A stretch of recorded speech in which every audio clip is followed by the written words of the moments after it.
Thank you, Jennifer, for opening up the way you did. I found it very helpful. I'm sure all of us have. Really appreciate your talk.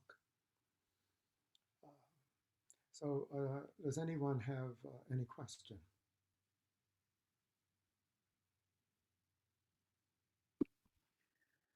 I have a question. I actually have two questions now.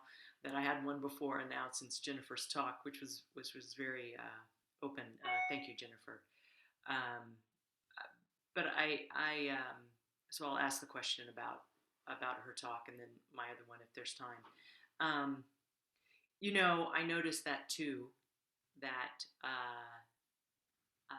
more so the talking about that you don't know where you're going to go, and so you have the don't know um, mind. But then also, I would say I can sit and say, "Oh, this is where I am," but sometimes it's not where I want to be. You know, it's just where I am, and I suppose the answer to it is more practice. But anything you could say on, yeah, we the practice does do that, and I suppose over time, then being able to comfortably sit with, well, this is just where I am. It isn't where I wanted to be. It isn't where I thought I was going to be. Um, and there's some nice things about it, but I really wanted something else, and that's hard to let go of what you wanted. Um, as I can imagine in Jennifer's case, and we all have that. I think of just that. How do you let go of something you really want? Children, the job that you want, or something like that. So I don't know. It's not a well formed question, but if you could address it anyway, I would appreciate it. Do your best. All I can say. Do your best. Yes, thank you very much for your encouragement. Um, I think everyone here has experienced disappointment of some sort or another. Sometimes very large, sometimes perhaps less consequential anyway. And the older I get, the less consequential things like that seem to me. So this didn't happen, and that didn't happen, and I really wanted it, and wouldn't it have been really nice and good for me and other people? But it didn't work out that way. And I know I have disappointed people in that way because I haven't always worked out, you might say, the way I should have, could have, perhaps was expected to. So mistake, mistake, mistake. Zen Master Sung San used to say that a lot. Uh, that our life can be simply a sequence of mistakes. And he was fond of quoting the saying, 7 times fall down, 8 times get up. Um, 8 because, well, I guess you started off standing up and then fell down 7 times. And each time, yeah, you get up. And human beings seem to be, in general, pretty resilient when it comes to disappointments, whether we disappointed ourselves or disappointed others. And of course, those two can be concomitant. So having a clear direction is very important. If you have a clear direction, then at least you see, when you've fallen away, from your goal. So our vows express, very clear direction.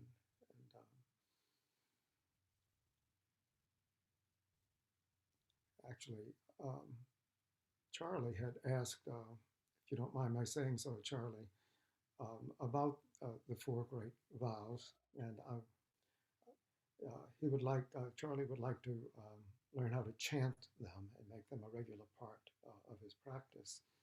And I'm all for that, and we can get to that in a moment.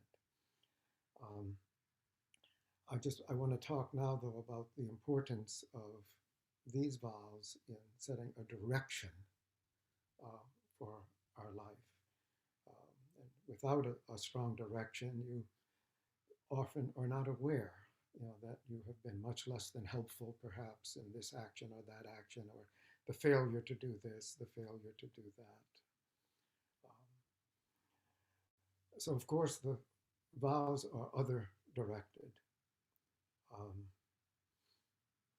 None of these vows make us into a great being or anything like that. Like, I vow to win the World Series, whatever a non-athletic, secular, or even religious equivalent of that might be. No, we vow to help all beings. It's completely other directed.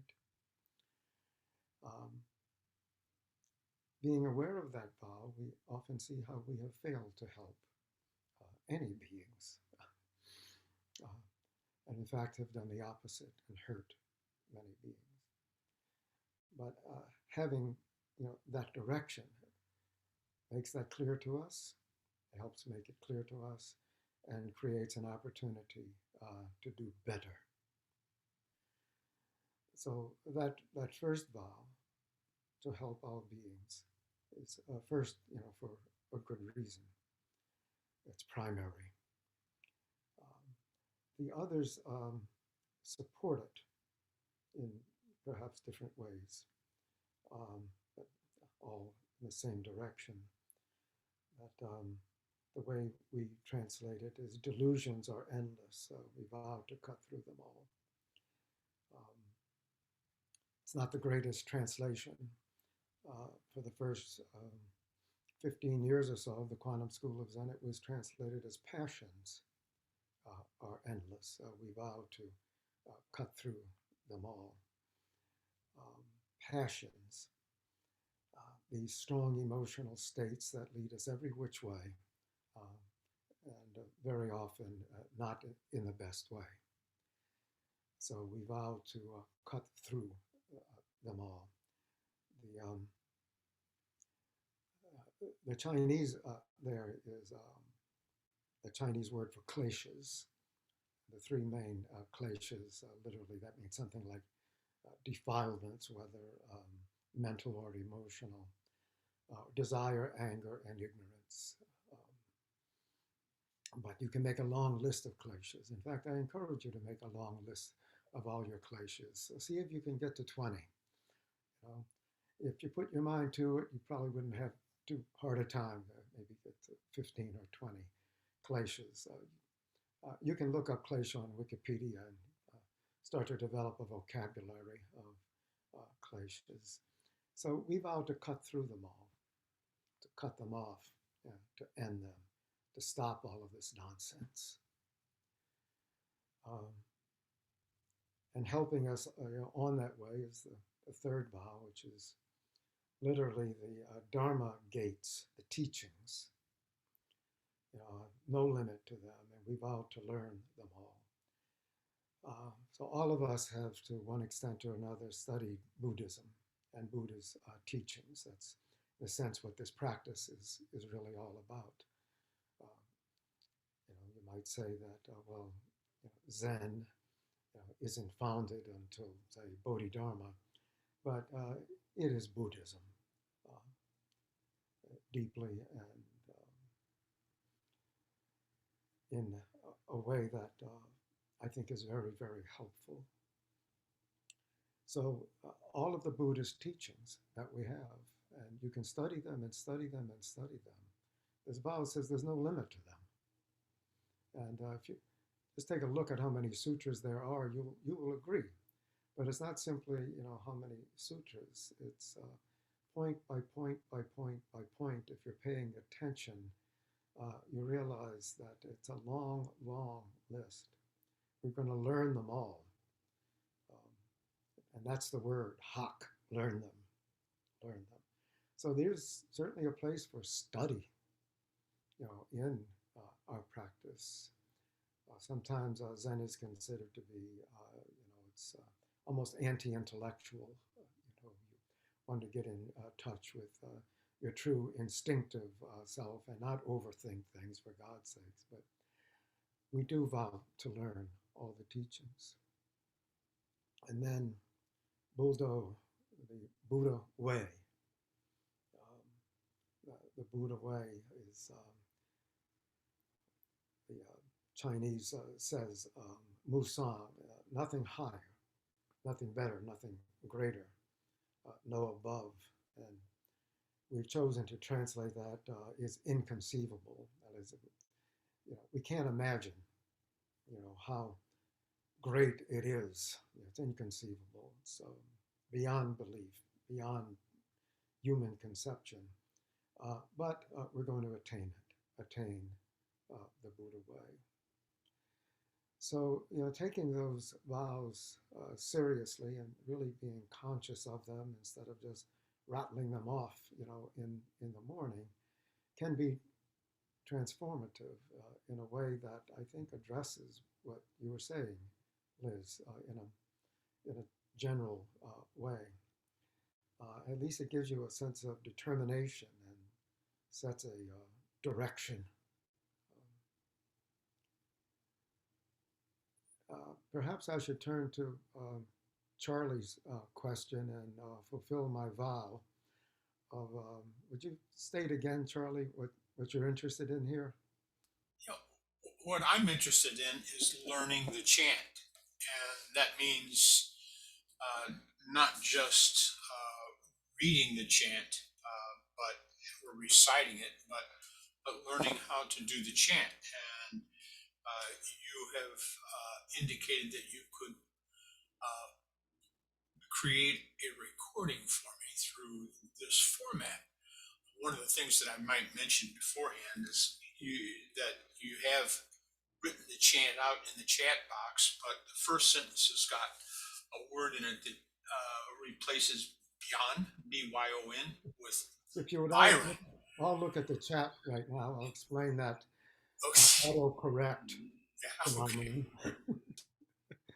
phenomenon. So you'll see in the chat the four great vows in the Sino-Korean. And I've written, as you see, for the four together, Jungsengmu, beyond so and do, but autocorrect changed beyond to Byron. I guess Lord Byron, the poet, I don't know. And once it's there, you can't delete it. So I just started over, and we have the four vows there, I think correctly spelled. Looks pretty good, yeah.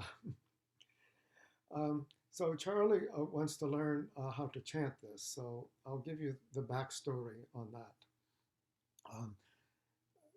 Zen Master Seung San was in the habit of chanting the four great vows in Sino-Korean after every big public ceremony at the Providence Zen Center. That is, every ceremony that I attended, and for years and years and years, I would attend at least one ceremony per year, and often, maybe two or three. He would, we would end the ceremony with the four great vows in English, and then he would chant them in Korean, and I apparently was the only one who listened to this. I've talked to other teachers, and they say, "Oh yeah, maybe I remember that," but So I started to chant them at the end of our ceremonies at the Kansas Zen Center, and it actually the vows would appear on the program in the Sino-Korean, and I would chant them, and people would join in. So of the people here, maybe at least Charlie and Ting and Jennifer, you do remember that, I hope, maybe. Any affirmative nods here? Yeah, a couple, all right. So it has been a Kansas Zen Center tradition. And so I agreed to record these for Charlie. And in the process, I can say maybe a few more words about the vocabulary here. So the first is Jung Sang. So Jung Sang means many beings. And I misspelled sang. It should have an E in it, A-E-N-G. Maybe that was an autocorrect also. Sang became, you pronounce it the same way, so I'm not too worried about that. But S-A-E-N-G. Well, that is how it is. I'm sorry, yeah, and the correct one, it's spelled correctly. Okay. So Mu Byon means no count, no limit. And so and won are both words for vow. Won is the main word for vow, and so on makes it's sort of like promise vow or something like that, you might say in English. And then do here we translate as save, but it means transport, as in transport across to the other shore. Sort of like a rescue word, but that wouldn't work so well in English. Maybe not so bad. Sentient beings are numberless. We vow to rescue them all. I don't know. Translation is an impossible task. But that's, the first vow. And then the second, bon and ne, anger and vexation. Bon actually has the character for fire. It's like a fire in the head. The character for fire and the character for head in making one character. So anger and vexation and any kind of negative emotion that you can imagine would be a klesha. We used to translate it as passions, as I mentioned, but some people thought, well, people would think we don't have any, we're not passionate about anything, that we're namby-pamby, so we need another word. So I suggested, I remember this meeting was in 1990, I suggested delusions. And that is one of the kleshas. So anything mental, anything psychological that screws us up, that's a klesha. So we changed it to delusions, and now maybe most of you are aware, I can't remember if the letter has gone out to anyone, we're changing the wording of the Heart Sutra. So instead of perverted views, we are going to have deluded views. And I'm afraid I'm responsible for that too. It was only a suggestion among many, but it's what's been adopted. It used to be perverted views, and people didn't like pervert and the chant. The Chinese is go ek, which means upside down. So you could have inverted views, but that doesn't make sense either. But anyway, Monet, the kleshas, Mu Jin, no end, no limit, so on, Dan, we're going to cut them off, cut through them all. All of these kleshas, we're not going to let them control us anymore. We're just cut, cut, cut. And then Bom Mun, the Bom is actually Bop, and it's an M because the next word begins with an M. And Bop means Dharma. It's the word for Dharma in Chinese, Bop. And Mun is gate, so Dharma gate, so teachings. Muriang is no limit. And so on, Vava, Hak, learn.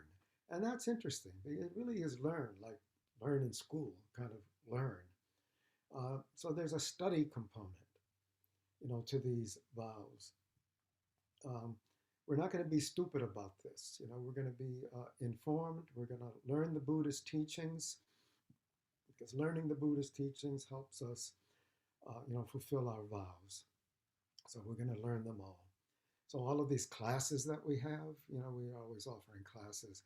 That's kind of in fulfillment of the third great vow. It's that direction anyway. And then Bul Do, we had a do at the end of the first vow. We translated it as save. It really means transport, as transport to the other shore, rescue. But here it's a different do, a different character pronounced the same. And it just means way. It's Dao. It's the word Dao, way. So that's how we pronounce Dao in Korean, Do. So the Buddha Dao, the Buddha way, Musang, nothing above it, nothing higher.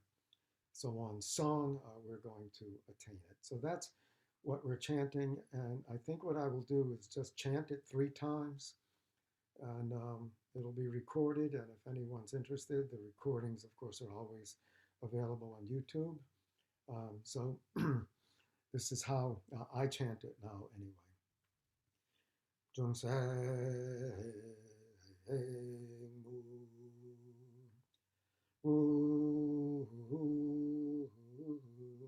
Byan Sawando Bane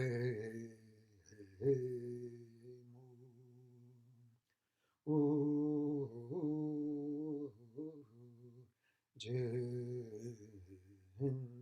Sawandan Omun Moryang Sawanha Buldo Musan Sawan So Don't say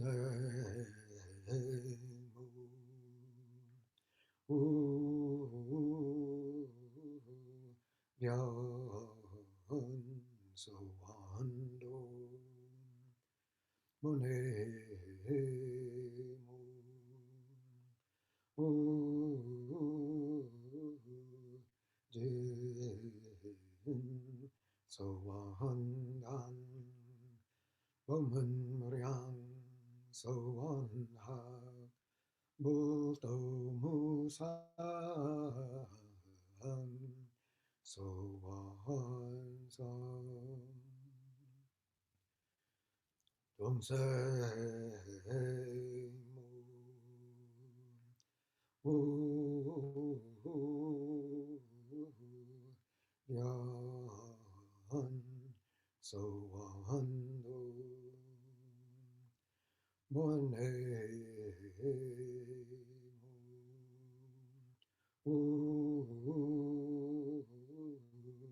Jin Sawandan Oman Muryang Sawanha Bulto Musan Sawan Sam.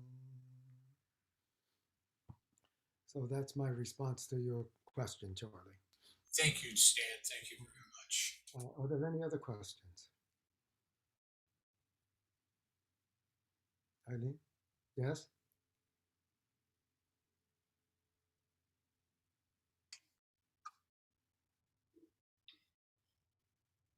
Before you attained your true self, what did you have faith in?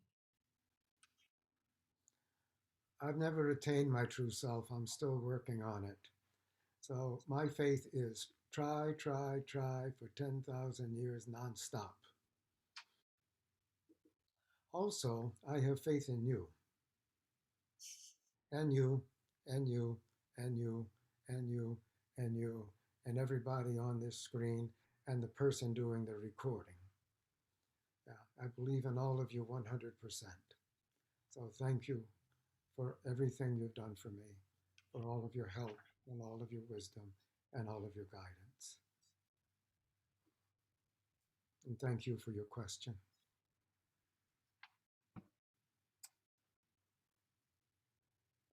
Are there any other questions? I do have another question. Okay. So this morning, while reading the temple rules, the part I read was on the mindfulness and about opinions. Don't cling to your opinions, don't share your opinions, and that sort of thing. And I was thinking,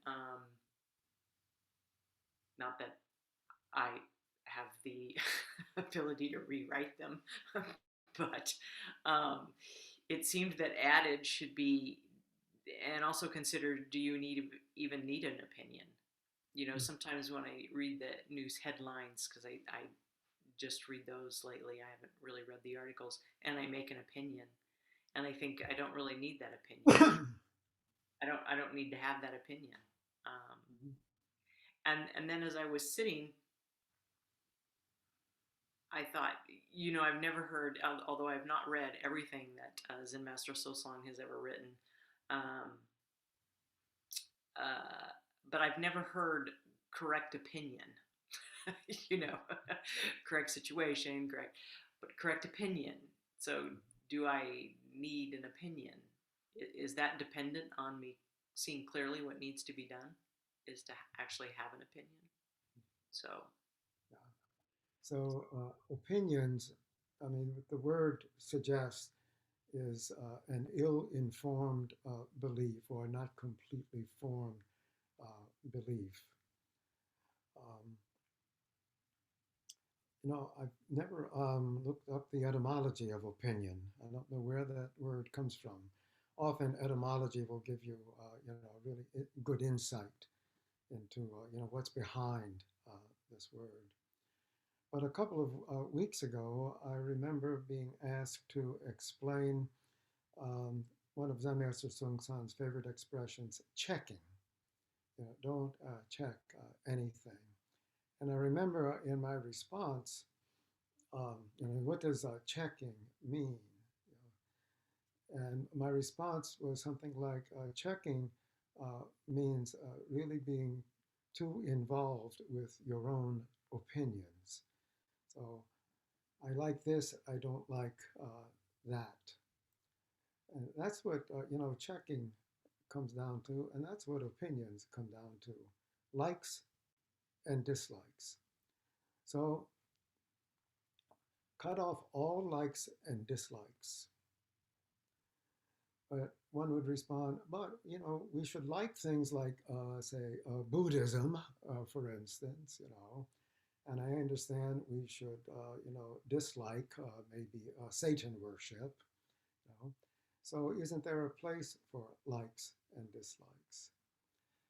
So the teaching, do not cling to your opinions, kind of